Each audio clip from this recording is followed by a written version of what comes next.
Howdy friends, so we're back at it here. This is probably late spring, early spring, a little cold out still, but we're working on the kitchen electrical here and then putting up the drywall as well. So right here we're just putting the rough in of the electrical for all the outlets on the back wall here. And I'm using these little plastic little nail clips, to hold the Romex wire in there. You can get the metal ones that are like little U shapes, but I like the plastic ones because to me, I just feel like the metal ones could cut into the cover of the Romex, and then you're going to expose some wire at some point. It just seems like a fire hazard to me, so I think the plastic works better. So anyway, I don't know. Use whatever you want to use, but that's just what I chose. So anyway, we'll give you a little breakdown of what I had going on here.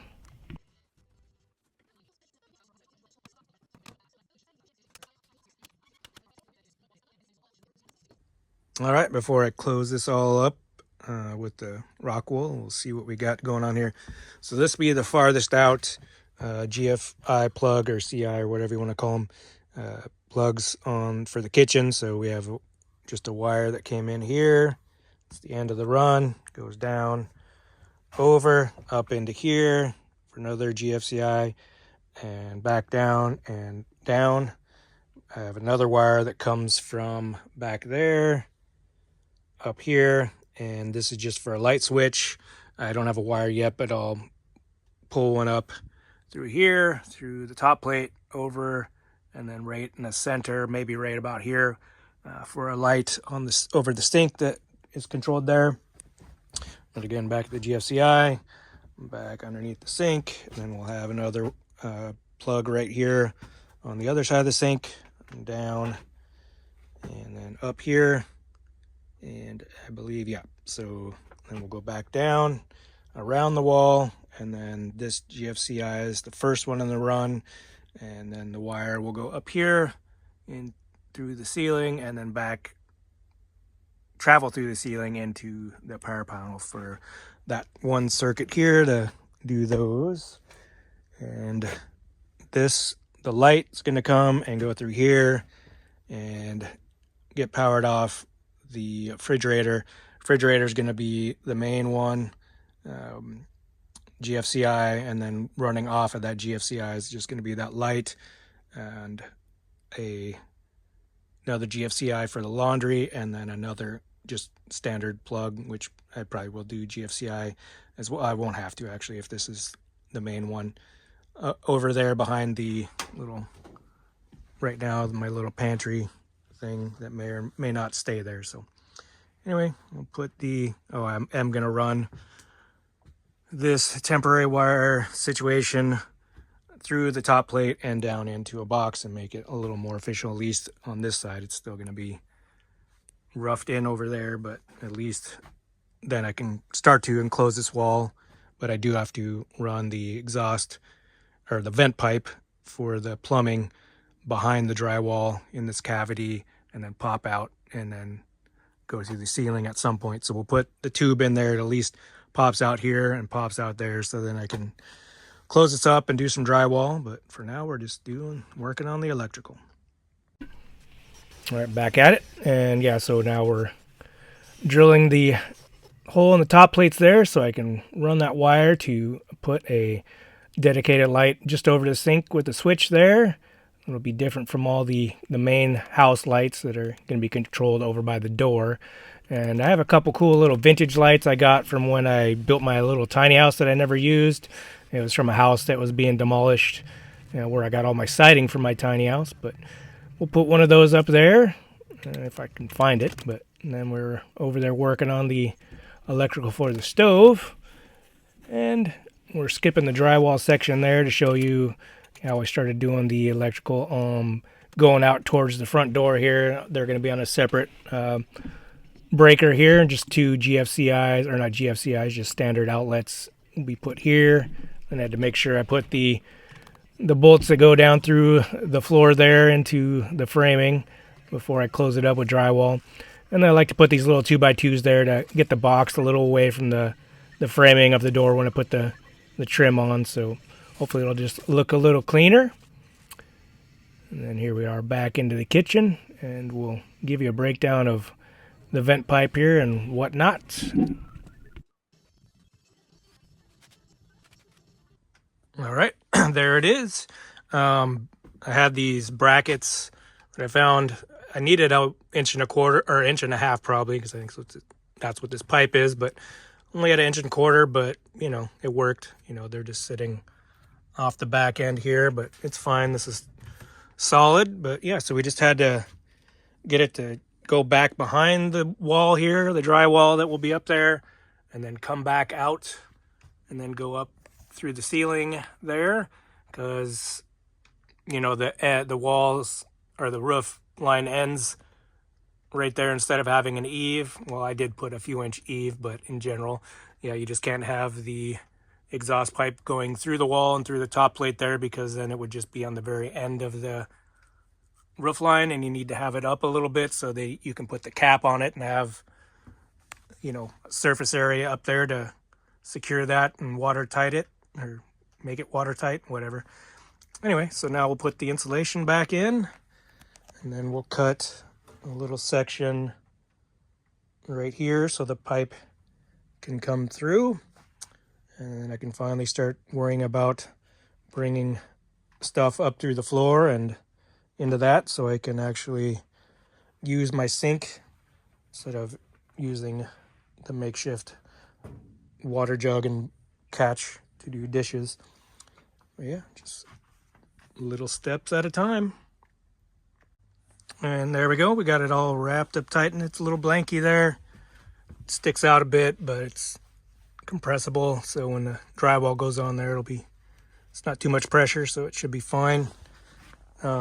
This was sticking out to where it came out and then down, but I would have had to cut too big of a hole in the drywall to get it up in there, so cut it off so it's just sticking out a little bit, and then I'll just put a coupler on it when we do the vent pipe connection to the sink.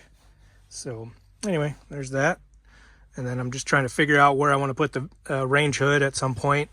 The top of the stove is 36 inches off the ground. They say to go between somewhere around the 18 to 28 or something inches off the top of the stove for the range hood. So I'm just trying to figure out where I want to put it. The range hood itself is about 6 3/4 thick. So then on top of that will be the top cabinet. So I'll probably go with 28 inches, maybe 26 inches for the bottom part of the range hood. And then the cabinet will go from here up.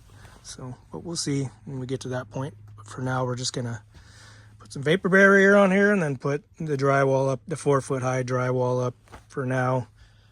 And then I still have to run a wire off of this one, put a little box here to connect to the range hood. So we'll work on all that. So we got all the cuts for the stove outlet, the 2 GFCIs off the counters, and then this wonky cut for the vent pipe that goes behind the wall. So we'll see if I matched it up correctly. There's obviously other ways to, you know, do these cutting in a drywall, but I don't have the little bit and machine, you know, the little trim router thing to cut those holes. So I'm just doing measurements. Takes longer, is not as pretty, but it works. So that's what we're doing. Now let's see if I measured and cut close enough. And there she is. I just had to cut, you know, like maybe 3/4 of an inch off of this end to get in the middle-ish of the 2x4 that goes there. This cut was pretty close. I just had to shave a little bit off here to get it to seat properly. This one worked. Did a little cutting around there to make that one fit, but that one fit as well without cutting. So we did get it in there, and I didn't film it because it's just a little tight back here, and so it'd just be bad angles, and my battery's charging for the camera. So anyway, there she is. I'll trim up around the windowsill here, maybe now or when I work on those, but there it is. Next step. So this is the sink carcass, cabinet carcass, blah, blah, blah. And I just backed it up and had it, you know, just felt where that tube was going to hit in there, and just kind of put a pen mark there, and then I just came around and made a circle, and we'll just drill a hole and then cut it out and see if it sticks through there with no encumbrances. All right, let's do it.